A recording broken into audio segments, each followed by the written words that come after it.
shame and a tragedy that we don't keep building those vehicles that can put more mass in a low Earth orbit than not our present day, our past shuttle.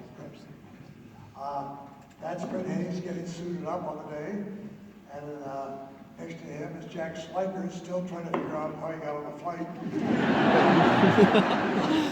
And of course, I'm putting on my fishbowl helmet. We're completely suited up because in those days, we flew the spacecraft at an altitude inside of 27,000 feet. And so we had to purge our bodies of nitrogen so that we would not get the bends. The shuttle people flew their shuttles at sea level pressure. So when the shuttle crew came out like that, they didn't have their spacesuits on. They didn't need them on. It's sort of eerie to come down this rocket on launch day. It's filled with 5.5 million pounds of high explosives. Only a couple checkout people, and the crew are very near it. Everybody else is 3.5 miles away. Now this is 1970, not 2017. You're not going to see exotic electronic equipment, computer systems, or anything like that. No, CDs, DVDs. But we did have mainframe technology, and that was actually pretty good. In fact, the last 6 minutes was completely computer controlled to make sure everything was working perfectly before the launch. The launch is done about 5 or 6 seconds before liftoff. Those the engines going up. This is slow motion, by the way. And if you saw the movie, you can see the flecking of the ice from the vehicle. See those small veins there? That was put on by Dr. von Braun because the V2 vehicle that they built in World War II used veins. And I think that was just a significance for him that he helped do the Saturn V building. We're burning fuel now at the rate of 15 tons per second. That's about as much as my 73 Chevrolet. It took about a minute and a half. Can you hear me? It took about a minute and a half longer to get into Earth orbit because of the loss of the engine. But everything was fine. Now, this next sequence that you're going to see, we're going to be on our way to the moon.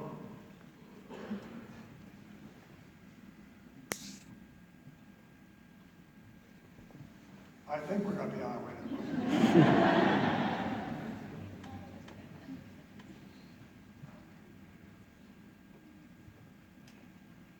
We're on our way to the moon. That's the third stage of our booster. Tucked into the third stage was our lunar module. Our job was to turn our vehicle around with a probe and go in and put that probe into the funnel that you see there, that dark round circular thing. Jack Schleicher is flying. He's doing a very good job. And the movie sort of made him earn his wings every day, but actually he's a very good astronaut. Now look at how skinny, crinkly the skin is around that probe. There's the target that we used, and I used that same target that we had in the command module now over the gun rate. And the closing rate about 2 or 3 feet per second. We're about 23,000 miles an hour from the Earth.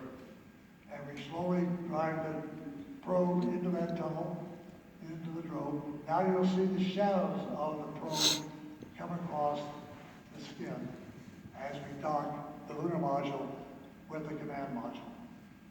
We extract the command module. The third stage is now controlled by mission control. They changed its course slightly. It impacted the moon. The force of the impact was picked up by a seismometer left by the Apollo 12 crew. And from there, we learned a lot about the lunar surface. And that was the only successful experiment on this flight.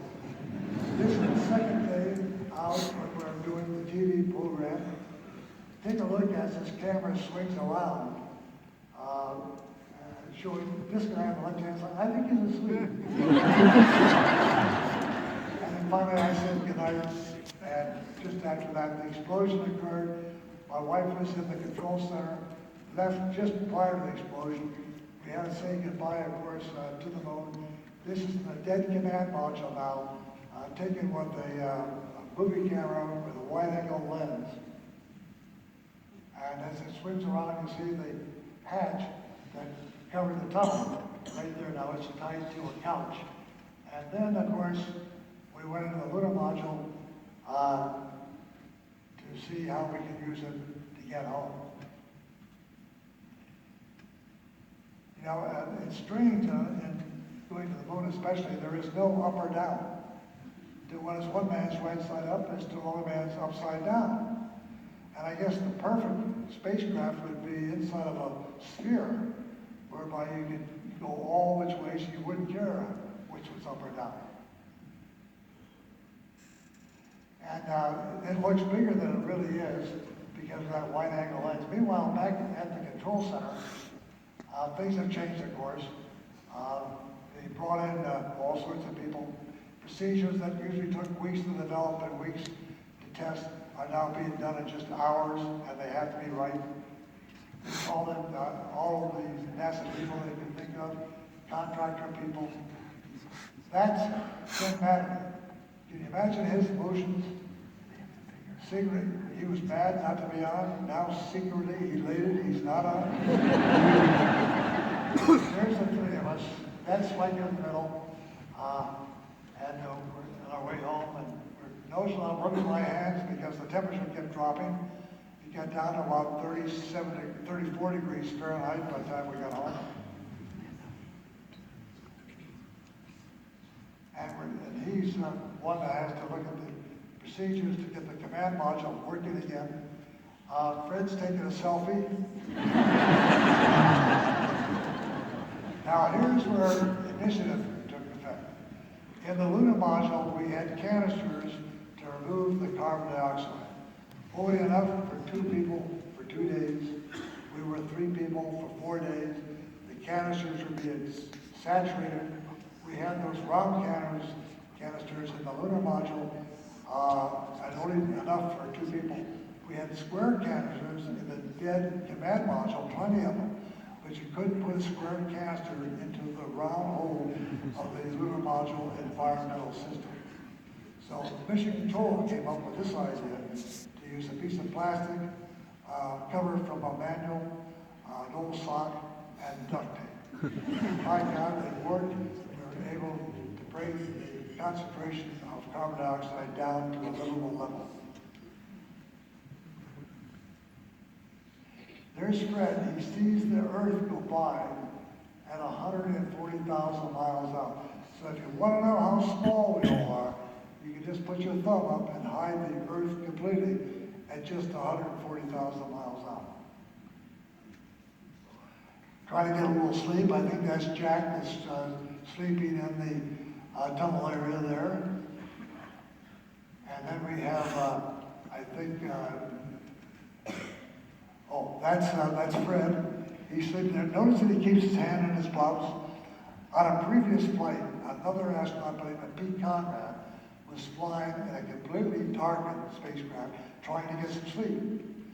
He woke up.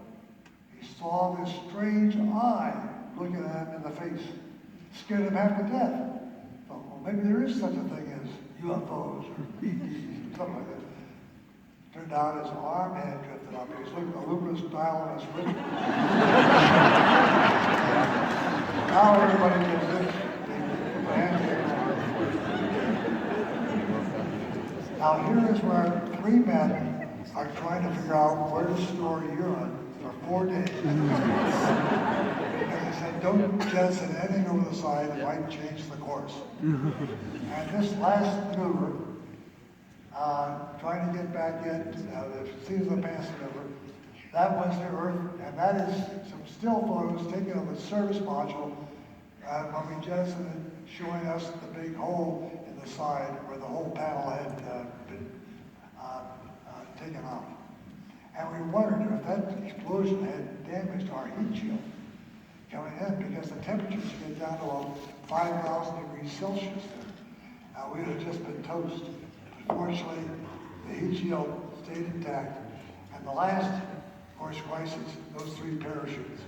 They had been cold soaked for 4 days because we couldn't afford the power to keep them warm.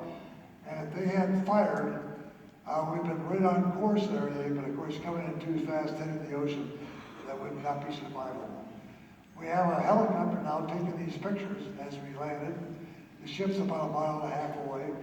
They saw us land, they phoned Houston, everybody's happy there in Houston. I think they very silently tore up our obituaries. Helicopter came over to pick us up.